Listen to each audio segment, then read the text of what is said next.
Birokrasi begitu penting bahkan kerap disebut sebagai mesin pembangunan. Namun di tahun ini ada keputusan genting terkait dengan birokrasi dan ASN.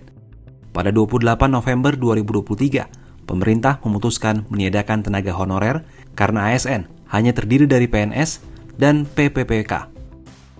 Adapun pegawai honorer jumlahnya mencapai 2,3 juta orang. Untuk itu pemerintah melalui Kementerian Pendayagunaan Aparatur Negara dan Reformasi Birokrasi menyiapkan solusi.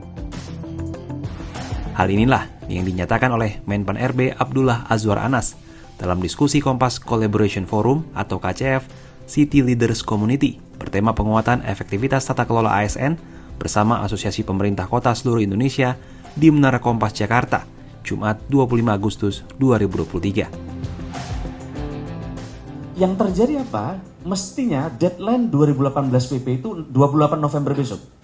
Tapi yang terjadi begitu kita data bukan tinggal 400.000, jadi 2,3 juta. Waduh, ini wali kota bupati ampun termasuk saya. Waktu itu saya udah langsung kita sistem CAT, kalau enggak, waduh nggak bisa. Nah, saya nggak mau cerita ini, panjang ceritanya. Tapi kemarin audit BPK kita minta secara sampling. Ternyata ada data yang dikirim tidak sesuai dengan ketentuan. Nah, tetapi kalau nunggu audit BPKP kan lama, maka ini proses tetap jalan. Jika nanti ditemukan mereka tidak sesuai akan digugurkan.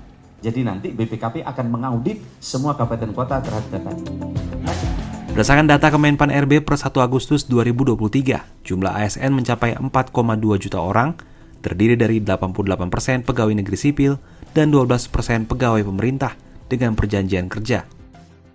Kajian Litbang Kompas yang disampaikan peneliti Litbang Kompas Ignatius Kristanto menunjukkan secara umum rasio ASN sudah di kisaran ideal, yakni 1,54%.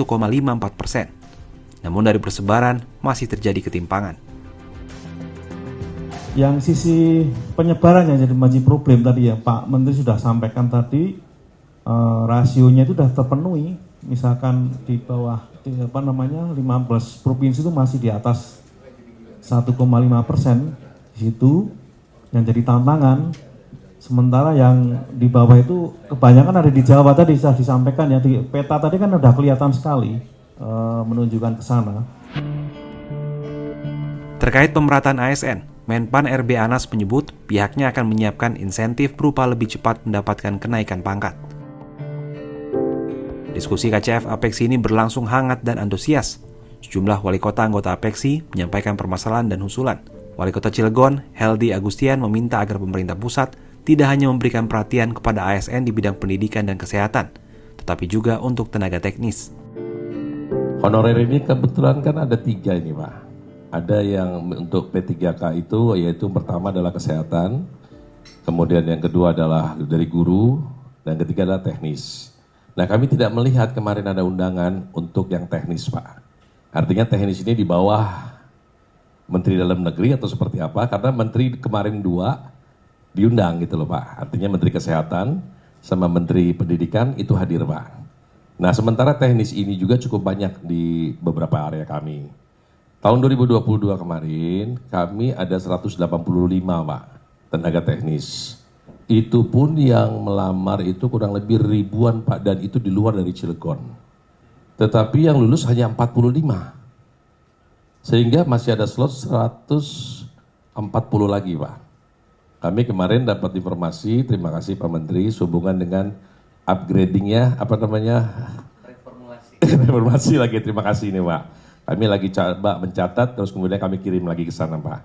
Jadi artinya tidak perlu tes kembali gitu loh Pak. Tapi maksud kami adalah bahwa teknis ini perlu diperhatikan juga Pak. Tidak mutlak memang selaku kebutuhan dasar, yaitu kesehatan sama pendidikan. Sementara itu, Wali Kota Gorontalo, Martin Ataha menyatakan ada masalah terkait passing grade seleksi calon PNS di daerah. Yang pertama di dalam pola rekrutmen. Ini rekrutmen juga punya masalah di daerah. Karena terkait dengan masalah passing grade. Ini pendidikan di seluruh Indonesia ini nggak sama memang. Perguruan tinggi yang hebat-hebat di Jawa, mereka lulus dari sini masuk ASN di daerah. Sehingga kesempatan bagi para lulusan-lulusan perguruan tinggi di daerah itu sangat kecil. Karena dengan pemasangan passing grade yang mereka rasa tinggi. Kemarin itu di CAT Pak, P3K tahun 2021 kami buka, itu sedikit sekali yang kami setelah identifikasi, ternyata yang lulusan Universitas Negeri Gorontalo sedikit sekali dibandingkan lulusan Unhas, UI, Gajah Mada.